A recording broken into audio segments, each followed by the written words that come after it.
ಬೆಳೆದರು. Party base ಮ್ಯಾಗ election ಇದು, ಜಾತಿ ಆಧಾರಿತ ಅಲ್ಲ. ಆ ಪಕ್ಷದಲ್ಲಿ ಆ ಸಮಾಜದವ್ರ, ಈ ಪಕ್ಷದಲ್ಲಿ ಸಮಾಜದವ್ರು ಇದಾರೆ. ಪಕ್ಷದ ಆಧಾರಿತ ಓಟ್ ಹಾಕ್ತಾರ ಹೊರತಾಗಿ ಜಾತಿ ಆಧಾರಿತ ಒಟ್ಟು ಕಡಿಮೆ ಇರ್ಬೋದು. ಅದು ಒಂದ್ ಸ್ವಲ್ಪ ಪರ್ಸೆಂಟ್ ಇರ್ತೈತಿ, ಇಲ್ಲ ತಿಳಿಕ್ ಆಗಲ್ಲ. ಆದ್ರೆ 95ರಷ್ಟು ಪಕ್ಷ ಆಧಾರಿತ ಐಡಿಯಾಲಜಿ ಮ್ಯಾಗ ಚುನಾವಣೆ ಆಗ್ತದೆ. ಸರ್, ವಾಲ್ಮೀಕಿ ಹಗರಣದಿಂದ ಏನು ರೊಕ್ಕ ಎಲ್ಲ ಲೂಟಿ ಮಾಡ್ಲಾಯ್ತು, ಅದಕ್ಕೆ ಪರ್ಯಾಯವಾಗಿ ಹಣ ಕೊಡ್ಬೇಕಿತ್ತು, ಸರ್ಕಾರ ಕೊಟ್ಟಿಲ್ಲ ಅಂತೇಳಿ. ಕೊಟ್ಟಿದೆ. ಇನ್ನು ಕೆಲವು ವಸೂಲಿ ಮಾಡಿದ್ದಾರೆ, ವಸೂಲಾತಿ ಆಗಿದ್ದಾರೆ. ಇನ್ನು ವಸೂಲಿ ಮಾಡುವಂತ ಇನ್ನೂ ತನಿಖೆ ನಡೀತಾ ಇದೆ. ಸೊ ಸಿಎಂ ಅವ್ರು ಹೇಳಿದಾರೆ, ಅದೇನ್ ನಾವು ಒಂದ್ ಹೇಳಕ್ಕೆ ಬರದೇ ಹೋದ್ರೆ ಸರ್ಕಾರದಿಂದ ಅದು ಭರಪಾಯಿ ಮಾಡ್ತಂತ ಕೂಡ ಈಗಾಗಲೇ ಹೇಳಿದ್ದಾರೆ. ಸರ್, ಇದು ನಿಮ್ಗೆ ಈ ಕ್ಷೇತ್ರ ಬಹಳ ಪ್ರತಿಷ್ಠೆ, ಯಾಕಂದ್ರೆ ಈಗಾಗಲೇ ಸಿದ್ದರಾಮಯ್ಯ ಇದನ್ನ ಯಾವ ರೀತಿ ತಮ್ಮ ಉಸ್ತುವಾರಿಯಲ್ಲಿ ನಡೀತಾ ಇದೆ? ಮಾಡ್ತೀವಿ, ಚುನಾವಣೆ ಮಾಡ್ತೀವಿ. ಗೆಲ್ಲಿಕ್ ಪ್ರಯತ್ನ ಅಂತಿ ಖಂಡಿತವಾಗಿ ಮಾಡೇ ಮಾಡ್ತೀವಿ. ಯಾಕಂದ್ರೆ ನಮ್ ಸೀಟ್ ನಾವು ಉಳಿಸ್ಕೋಬೇಕು, ನಮ್ದು ಇದೆ ಇದು. ಸೊ ನಾವು ಉಳಿಸ್ಕೊಳ್ಳಿಕ್ಕೆ ಎಲ್ಲ ರೀತಿಯಿಂದ ಪ್ರಯತ್ನ ಮಾಡ್ತೀವಿ. ಖಂಡಿತವಾಗಿ ಗೆಲ್ಲುವಂತ ಎಲ್ಲ ಅವಕಾಶಗಳು ಇದೆ ರೀ. ಈಗ ದಾವಣಗೆರೆ ಮತಕ್ಷೇತ್ರದಲ್ಲಿ ಮುಸ್ಲಿಂ ಸಮುದಾಯರು ಉಪಚುನಾವಣೆ ಅಂದ್ರೆ ಅದೇ ಇದ ಸಿಸ್ಟಮ್ ರೀ. ಇಡೀ ತಂಡ ನಮ್ದು ಬಂದ್ರೆ ಬಿಜೆಪಿ ಅವರು ಬರ್ತಾರೆ. ಎಲ್ಲಿ ಉಪಚುನಾವಣೆ ಒಂದು 10 ಜನ ಮಂತ್ರಿ, ಒಂದು 20 ಜನ ಶಾಸಕರು, ಕಾರ್ಯಕರ್ತರು ಇದ್ದೇ ಇರ್ತಾರೆ. ಸೊ ಅಂತಿಮವಾಗಿ ಎಲ್ಲರೂ ಗೆಲ್ಲಿಕ್ ಪ್ರಯತ್ನ ಮಾಡ್ತಾರೆ. ನಾವು ಕೂಡ ನಮ್ದೇ ಸೀಟ್ ಇದೆ, ಉಳಿಸ್ಕೊಳ್ಳಿಕ್ಕೆ ನಾವು ಪ್ರಯತ್ನ ಮಾಡ್ತಾ ಇದ್ವಿ. ಸೊ ನೋಡೋಣ, ಇನ್ನು ವಿಡ್ರಾ ಆದ್ಮೇಲೆ ಪ್ರಾರಂಭ. ಇನ್ನು ವಿಡ್ರಾ ಆಗ್ಬೇಕು, ಯಾರು ಉಳಿತಾರೆ ಯಾರಿಲ್ಲ ಅದು ಕೂಡ ಬಹಳ ಮಹತ್ವದಾಗಿದೆ. ಸೊ ವಿಡ್ರಾ ಆಗೋರಿಗೆ ಕಾಯೋಣ ಜನ. ಸರ್ಕಾರ ಹಣಬಲ ತೋಳ್ಬಲವನ್ನ ಬಳಸ್ಕೊಂಡು ಈ ಕ್ಷೇತ್ರವನ್ನ ಗೆಲ್ಲೋದಕ್ಕೆ ಹರಸಾಹಸಪಡಾಗ್ತದ. ಬಟ್ ಇದು ಕನಸು ಈಡೇರೋದಿಲ್ಲ ಅನ್ನೋದು ಬಿಜೆಪಿ ಸ್ಟ್ಯಾಂಡರ್ಡ್ ಅಲಿಗೇಷನ್ ಕರ್ನಾಟಕದಲ್ಲಿ ಬೇರೆ ಏನು ಇಲ್ಲ. ಎಲ್ಲಾರು ಹೇಳಲಿಕ್ಕೆ ಸರ್, ಇದು ಡಬಲ್ ಸ್ಟೇರಿಂಗ್ ಸರ್ಕಾರ ಅಂತ ಹೇಳಿ ಸಿದ್ದರಾಮಯ್ಯ ಅವರು ಆರೋಪ ಮಾಡಿದ್ರು. ಎಂತ ಡಬಲ್ ಸ್ಟೇರಿಂಗ್? ಇದೇ ಸರ್ಕಾರ ಅಂದ್ರೆ ಎಲ್ಲರದು ಸ್ವತಂತ್ರ ಇದೆ. ನಮ್ಮ ಪಕ್ಷದಲ್ಲಿ ಎಲ್ಲರೂ ಹೇಳಲಿಕ್ಕೆ ಅವಕಾಶ ಇದೆ, ಕೇಳಲಿಕ್ಕೆ ಅವಕಾಶ ಇದೆ. ಆ ಪಕ್ಷ ತರ ನಮ್ದು ಒನ್ ಮ್ಯಾನ್ ಅಲ್ಲ, ಎಲ್ಲರಿಗೂ ಸ್ವತಂತ್ರ ಇದೆ ಮಾತಾಡ್ಲಿಕ್ಕೆ, ಅವ್ರ ಅಭಿಪ್ರಾಯ ಹೇಳಲಿಕ್ಕೆ.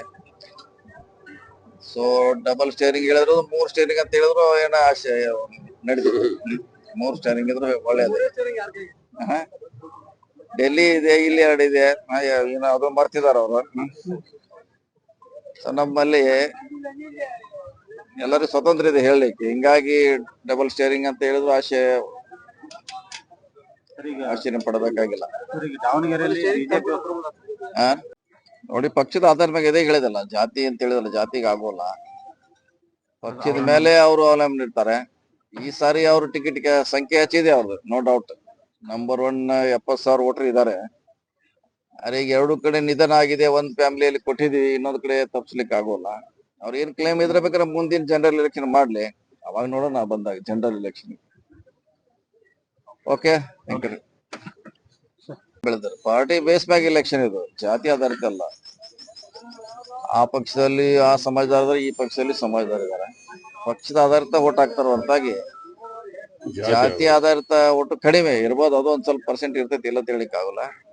ಆದ್ರೆ 95ರಷ್ಟು ಪಕ್ಷ ಆಧಾರಿತ ಐಡಿಯಾಲಜಿ ಮ್ಯಾಗ ಚುನಾವಣೆ ಆಗ್ತದೆ. ಸರ್, ವಾಲ್ಮೀಕಿ ಹಗರಣದಿಂದ ಏನು ರೊಕ್ಕ ಎಲ್ಲ ಲೂಟಿ ಮಾಡ್ಲಾಯ್ತು, ಅದಕ್ಕೆ ಪರ್ಯಾಯವಾಗಿ ಹಣ ಕೊಡ್ಬೇಕಿತ್ತು, ಸರ್ಕಾರ ಕೊಟ್ಟಿಲ್ಲ ಅಂತೇಳಿ. ಕೊಟ್ಟಿದೆ. ಇನ್ನು ಕೆಲವು ವಸೂಲಿ ಮಾಡಿದ್ದಾರೆ, ವಸೂಲಾತಿ ಆಗಿದ್ದಾರೆ. ಇನ್ನು ವಸೂಲಿ ಮಾಡುವಂತ ಇನ್ನೂ ತನಿಖೆ ನಡೀತಾ ಇದೆ. ಸೊ ಸಿಎಂ ಅವ್ರು ಹೇಳಿದಾರೆ, ಅದೇನ್ ನಾವು ಒಂದ್ ಹೇಳಕ್ಕೆ ಬರದೇ ಹೋದ್ರೆ ಸರ್ಕಾರದಿಂದ ಅದು ಭರಪಾಯಿ ಮಾಡ್ತಂತ ಕೂಡ ಈಗಾಗಲೇ ಹೇಳಿದ್ದಾರೆ. ಸರ್, ಇದು ನಿಮ್ಗೆ ಈ ಕ್ಷೇತ್ರ ಬಹಳ ಪ್ರತಿಷ್ಠೆ, ಯಾಕಂದ್ರೆ ಈಗಾಗಲೇ ಸಿದ್ದರಾಮಯ್ಯ ಇದನ್ನ ಯಾವ ರೀತಿ ತಮ್ಮ ಉಸ್ತುವಾರಿಯಲ್ಲಿ ನಡೀತಾ ಇದೆ? ಮಾಡ್ತೀವಿ, ಚುನಾವಣೆ ಮಾಡ್ತೀವಿ. ಗೆಲ್ಲಿಕ್ ಪ್ರಯತ್ನ ಅಂತಿ ಖಂಡಿತವಾಗಿ ಮಾಡೇ ಮಾಡ್ತೀವಿ. ಯಾಕಂದ್ರೆ ನಮ್ ಸೀಟ್ ನಾವು ಉಳಿಸ್ಕೋಬೇಕು, ನಮ್ದು ಇದೆ ಇದು. ಸೊ ನಾವು ಉಳಿಸ್ಕೊಳ್ಳಿಕ್ಕೆ ಎಲ್ಲ ರೀತಿಯಿಂದ ಪ್ರಯತ್ನ ಮಾಡ್ತೀವಿ. ಖಂಡಿತವಾಗಿ ಗೆಲ್ಲುವಂತ ಎಲ್ಲ ಅವಕಾಶಗಳು ಇದೆ ರೀ. ಈಗ ದಾವಣಗೆರೆ ಮತಕ್ಷೇತ್ರದಲ್ಲಿ ಮುಸ್ಲಿಂ ಸಮುದಾಯರು ಉಪಚುನಾವಣೆ ಅಂದ್ರೆ ಅದೇ ಇದ ಸಿಸ್ಟಮ್ ರೀ. ಇಡೀ ತಂಡ ನಮ್ದು ಬಂದ್ರೆ ಬಿಜೆಪಿ ಅವರು ಬರ್ತಾರೆ. ಎಲ್ಲಿ ಉಪಚುನಾವಣೆ ಒಂದು 10 ಜನ ಮಂತ್ರಿ, ಒಂದು 20 ಜನ ಶಾಸಕರು, ಕಾರ್ಯಕರ್ತರು ಇದ್ದೇ ಇರ್ತಾರೆ. ಸೊ ಅಂತಿಮವಾಗಿ ಎಲ್ಲರೂ ಗೆಲ್ಲಿಕ್ ಪ್ರಯತ್ನ ಮಾಡ್ತಾರೆ. ನಾವು ಕೂಡ ನಮ್ದೇ ಸೀಟ್ ಇದೆ, ಉಳಿಸ್ಕೊಳ್ಳಿಕ್ಕೆ ನಾವು ಪ್ರಯತ್ನ ಮಾಡ್ತಾ ಇದ್ವಿ. ಸೊ ನೋಡೋಣ, ಇನ್ನು ವಿಡ್ರಾ ಆದ್ಮೇಲೆ ಪ್ರಾರಂಭ. ಇನ್ನು ವಿಡ್ರಾ ಆಗ್ಬೇಕು, ಯಾರು ಉಳಿತಾರ ಯಾರಿಲ್ಲ ಅದು ಕೂಡ ಬಹಳ ಮಹತ್ವದ್ದಾಗಿದೆ. ಸೊ ವಿಡ್ರಾ ಆಗೋರಿಗೆ ಕಾಯೋಣ ಜನ. ಸರ್ಕಾರ ಹಣಬಲ ತೋಳ್ಬಲವನ್ನ ಬಳಸ್ಕೊಂಡು ಈ ಕ್ಷೇತ್ರವನ್ನ ಗೆಲ್ಲೋದಕ್ಕೆ ಹರಸಾಹಸ ಪಡಾಕದ, ಬಟ್ ಇದು ಕನಸು ಈಡೇರುವುದಿಲ್ಲ ಅನ್ನೋದು BJP standard standard allegation standard allegation ಕರ್ನಾಟಕದಲ್ಲಿ ಬಂದ್ರೆ ಬೇರೆ ಏನು ಇಲ್ಲ ಎಲ್ಲಾರು ಹೇಳಲಿಕ್ಕೆ. ಸರ್, ಇದು ಡಬಲ್ ಸ್ಟೇರಿಂಗ್ ಸರ್ಕಾರ ಅಂತ ಹೇಳಿ ಸಿದ್ದರಾಮಯ್ಯ ಅವರು ಆರೋಪ ಮಾಡಿದ್ದಾರೆ. ಎಂತ ಡಬಲ್ ಸ್ಟೇರಿಂಗ್? ಇದೇ ಸರ್ಕಾರ ಅಂದ್ರೆ ಎಲ್ಲಾರ್ದು ಸ್ವತಂತ್ರ ಇದೆ. ನಮ್ಮ ಪಕ್ಷದಲ್ಲಿ ಎಲ್ಲರೂ ಹೇಳಲಿಕ್ಕೆ ಅವಕಾಶ ಇದೆ, ಕೇಳಲಿಕ್ಕೆ ಅವಕಾಶ ಇದೆ. ಆ ಪಕ್ಷ ತರ ನಮ್ದು ಒನ್ ಮ್ಯಾನ್ ಅಲ್ಲ, ಎಲ್ಲರಿಗೂ ಸ್ವತಂತ್ರ ಇದೆ ಮಾತಾಡ್ಲಿಕ್ಕೆ, ಅವ್ರ ಅಭಿಪ್ರಾಯ ಹೇಳಲಿಕ್ಕೆ. ಸೊ ಡಬಲ್ ಸ್ಟೇರಿಂಗ್ ಹೇಳಿದ್ರು 3 ಸ್ಟೇರಿಂಗ್ ಅಂತ ಹೇಳಿದ್ರು ಏನೋ ಆಶೆ ನಡೀತದೆ. 3 ಸ್ಟೇರಿಂಗ್ ಇದ್ರೆ ಒಳ್ಳೇದು. ಸ್ಟೇರಿಂಗ್ ಯಾರ್ ಕೈಗೆ? ಡೆಲ್ಲಿ ಇದೆ, ಇಲ್ಲಿ 2 ಇದೆ, ಏನೋ ಅದು ಮರ್ತಿದಾರ ಅವರು. ಸೊ ನಮ್ಮಲ್ಲಿ ಎಲ್ಲರಿಗೂ ಸ್ವತಂತ್ರ ಇದೆ ಹೇಳಲಿಕ್ಕೆ, ಹಿಂಗಾಗಿ ಡಬಲ್ ಸ್ಟೇರಿಂಗ್ ಅಂತ ಹೇಳಿದ್ರು ಆಶ್ಚರ್ಯ ಪಡಬೇಕಾಗಿಲ್ಲ. ನೋಡಿ, ಪಕ್ಷದ ಆಧಾರ ಮೇಲೆ ಇದೇ ಹೇಳಿದಲ್ಲ, ಜಾತಿ ಅಂತ ಹೇಳಿದಲ್ಲ, ಜಾತಿಗೆ ಆಗೋಲ್ಲ. ಪಕ್ಷದ ಮೇಲೆ ಅವರು ಅವಲಂಬನೆ ಇರ್ತಾರೆ. ಈ ಸಾರಿ ಅವರು ಟಿಕೆಟ್ ಸಂಖ್ಯೆ ಹೆಚ್ಚಿದೆ ಅವ್ರದ್ದು, ನೋ ಡೌಟ್. ನಂಬರ್ 1 70,000 ವೋಟರ್ ಇದ್ದಾರೆ. ಅರೆ ಈಗ 2 ಕಡೆ ನಿಧನ ಆಗಿದೆ, ಒಂದ್ ಫ್ಯಾಮಿಲಿಯಲ್ಲಿ ಕೊಟ್ಟಿದೀವಿ, ಇನ್ನೊಂದ್ ಕಡೆ ತಪ್ಪಿಸ್ಲಿಕ್ಕೆ ಆಗೋಲ್ಲ. ಅವ್ರ ಏನ್ ಕ್ಲೇಮ್ ಇದ್ರೆ ಬೇಕಾದ್ರೆ ಮುಂದಿನ ಜನರಲ್ ಎಲೆಕ್ಷನ್ ಮಾಡ್ಲಿ, ಅವಾಗ ನೋಡೋಣ ಬಂದಾಗ general election. Okay, thank you.